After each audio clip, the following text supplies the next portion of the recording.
বিষয়টা ছিল যে সংস্কার কমিশনগুলো, মোট 11টা সংস্কার কমিশন হয়েছিল আপনি জানেন। কনস্টিটিউশন সংস্কারটা ছাড়া মোট 10টা কমিশনের যেগুলো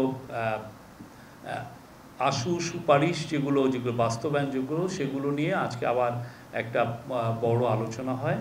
এবং আলোচনায় জানানো হয় যে আপনারা জানেন গত সপ্তাহে আমরা বলেছিলাম যে 121টি সুপারিশ বাস্তবায়নাধীন আছে, তার মধ্যে 16টি অলরেডি বাস্তবায়ন হয়েছে, 14টি আংশিক বাস্তবায়ন হয়েছে এবং বাকিগুলো বাস্তবায়নাধীন। তো আজকে আরও জানানো হয় যে আরও 246টা অতি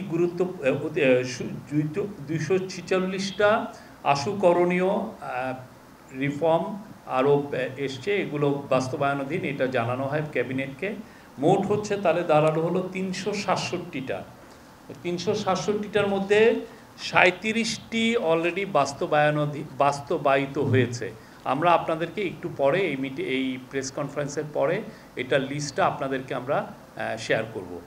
তো এটার মধ্যে নতুন যেগুলো 246টা এসছে, তার মধ্যে 82টা ছিল লেবার নিয়ে।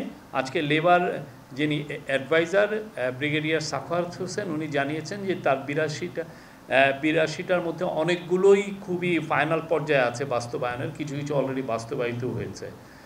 নারী কমিশনের 71টি আশু বাস্তবায়নের জন্য লিস্টিং করা হয়েছে এবং অনেকগুলো অলরেডি এটা নিয়ে কাজ হচ্ছে। এলজিআরডির 37টি, হেলথের 33টি এবং ইনফরমেশনের 23টি মোট। এগুলো আবারও বলছি, 37টি ইমপ্লিমেন্টেড হয়েছে, 14টি পার্শিয়ালি ইমপ্লিমেন্টেড হয়েছে এবং 316টি বাস্তবায়নাধীন অথবা পর্যালোচনার পর্যায়ে আছে। আমরা আজকে এটা নিয়ে চিফ অ্যাডভাইজার আবার বলেছেন, অন্যান্য অ্যাডভাইজাররাও বলেছেন, এটার বিষয়ে আরও জোর দেওয়া হয়েছে এবং এটা আগামী মিটিংগুলোতেও এই বিষয়ে আর কি অগ্রগতি হয়েছে সেগুলো আগামী মিটিংগুলোতে এটা সবাইকে আপডেট করা হবে। আমরাও আপনাদেরকে সেই অনুযায়ী আপডেট করব।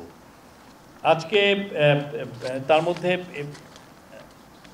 আজকে বলা হয়েছে যে সমস্ত সুপারিশ লো হ্যাঙ্গিং ফ্রুট আপনি জানেন যেগুলো খুব দ্রুত বাস্তবায়ন করা দরকার, সেগুলোর ব্যাপারে এমফাসিস দেওয়া হচ্ছে যে খুব দ্রুত যেন এটা বাস্তবায়ন করা যায়, আশু বাস্তবায়নাধীন যে 367টার মধ্যে।